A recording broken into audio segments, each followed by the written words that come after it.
Hello folks, it's Bob here, Serenity Hill. Brr, I should have worn my heavy coat. I've been out here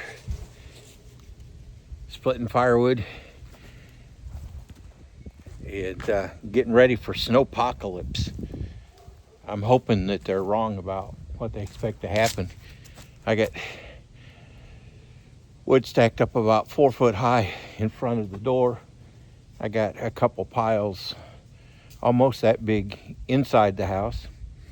And then probably tomorrow before Snowpacolypse hit, I'll go ahead and split up as much of the rest of the stuff as I got as I can and get it up there and inside so that we don't freeze to death.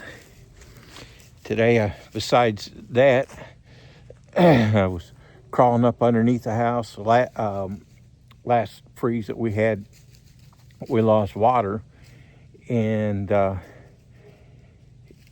I still had it at the utility sink.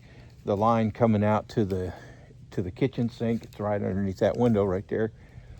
It froze. Well, some of my insulation had dropped down, so air was able to get up under it. So I got that put back up.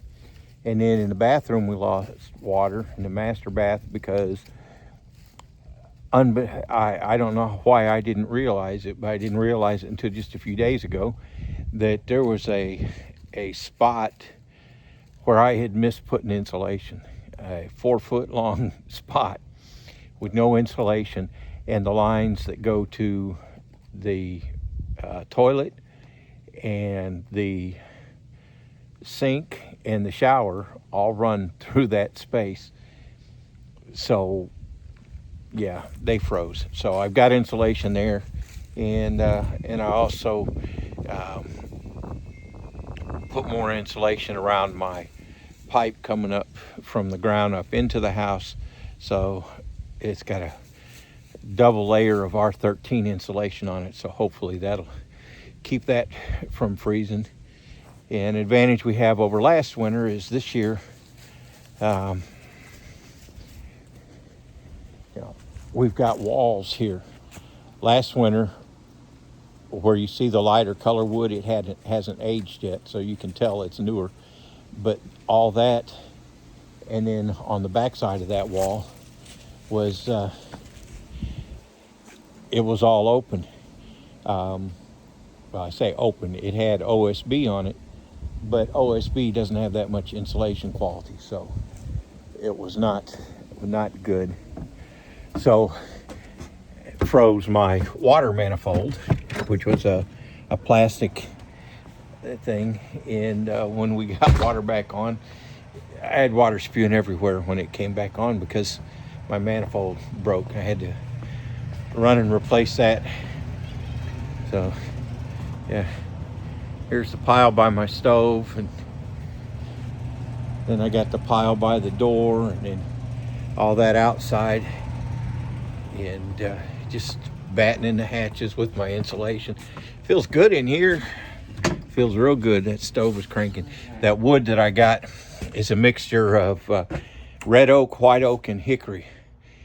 And every once in a while I get a piece that some water will cook out of it, but it's pretty well seasoned and dry already.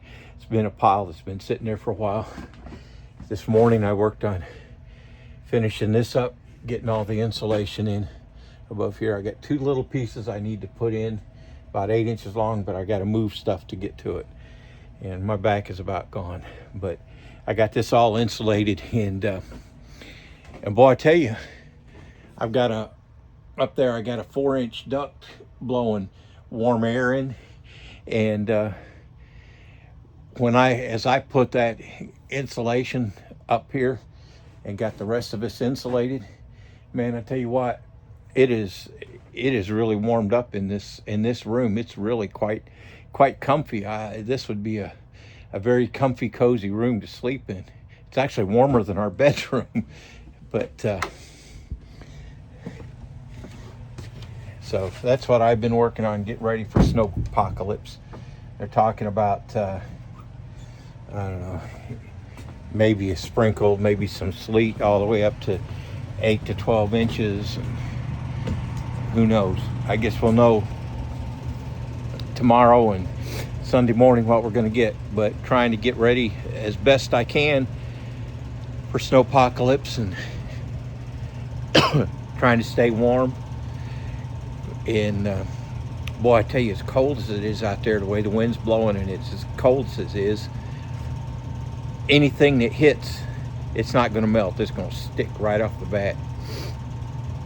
So Debbie asked me, what are we going to do if we lose power? Well, because we got an electric stove. Of course, we've got this for warmth, but it's got that blower on it to blow air around. At least we'll be able to keep warm out in this part of the house. We may have to drag our mattress out here to the living room to sleep if we lose power. I said, what about the stuff in the fridge and freezer? I said, look, I got coolers, and besides, we could just bag that up as cold as it's going to be and set it outside. We wouldn't have to worry one bit about it going bad.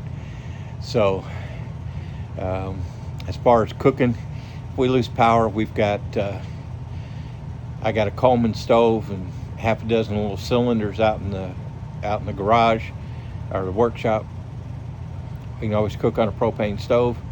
And tonight I'm fixing a big chicken noodle casserole, and we can eat off that for 2 or 3 days. And then in the morning I'm going to get me got to go by the store this evening. I know that may be a mistake to go this evening, but buy some beans and a ham hock, and I just put my Le Creuset cast iron Dutch oven, just set it on top of the stove there, and slow cook some beans tomorrow. Let the stove do dual purpose. So yeah, we'll be all right. Might get a little bit nippy. We'll hope it isn't too terribly bad, but you know, nothing you can do about it except complain and get ready. So that's what I've been doing to try to get ready. And I put some weather seal around my front door. What I had wasn't doing the job, and I could feel some cold air coming around it, so trying to keep that out.